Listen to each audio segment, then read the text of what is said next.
Welcome to HoCoPoLitSo's Poetry Moment, featuring Jason Reynolds' poem, For Everyone. I'm Shania Hudson. We're here today with a little pep talk for everyone, with an excerpt from Reynolds' poem. Learning has changed. Students are sitting alone with their screens. They're sharing computers or borrowing them from schools, and freshly reopened wounds of systemic violence and racism against Black Americans are compounding the pandemic pain. Students are suffering in ways that adults can't begin to understand.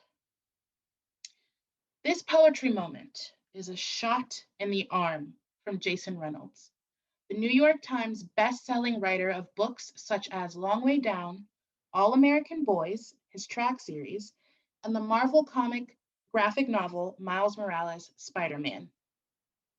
Reynolds grew up in DC and Maryland and had never read a complete book until he was 17. But he has used the power of poetry, rap, and his own determination to become an author. He's now won the Walter Dean Myers Award, a Newbery, a Kirkus Prize, the Coretta Scott King Award, and an NAACP Image Award. The endings of his books aren't tied up in neat bows. He said, "Because I think life doesn't do that. I think it's disrespectful of the reader to give away answers. I think our job is to lead them to the point where they can do the rest of the work themselves." In this poetry moment, Reynolds reads from his book, For Everyone. "This is a pep talk for me," Reynolds explains. "This isn't a book of answers. I don't know how to fix it, but I do know how it feels to have it feel broken."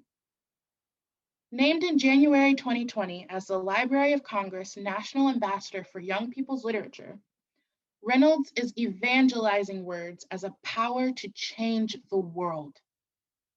The truth is, if we're looking at history as our compass, it will show us over and over again that the way to change is through children, he said.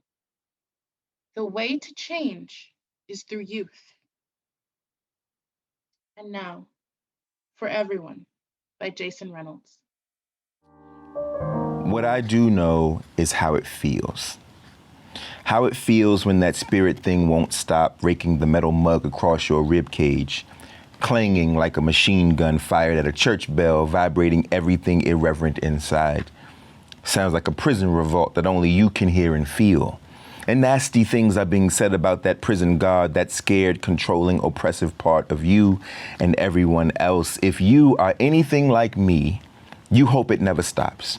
You hope the bubbling never dies down and the yearning to break out and break through never simmers. You hope the voice that delivers the loudest whispers of what you envision never silences, that it never cowers behind fear and expectations that other people strap to your life like a backpack full of bricks or books written by experts. Because if it did disappear, if the voices vanished and you were no longer overtaken by the taunts of your own potential, no longer blinded by a perfect vision of your purpose, no longer engorged with passion, what would happen?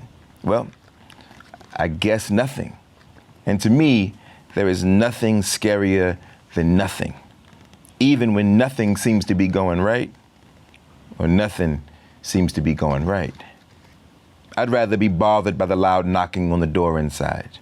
Even though I answered years ago, the knocking continues. I'd rather my appetite be whet by a teaspoon of almost there every now and then. I'd rather suffer from internal eczema, constantly irritated by the itch of possibilities. There have been many anxious nights where darkness has slept around me, my friends cocooned in a coziness that I have yet to meet, my eyes swollen with exhaustion, my body sputtering on its way down, but my dream won't stop crying, screaming like a colicky infant. Sometimes I think it needs to be changed, but usually it just needs to be fed.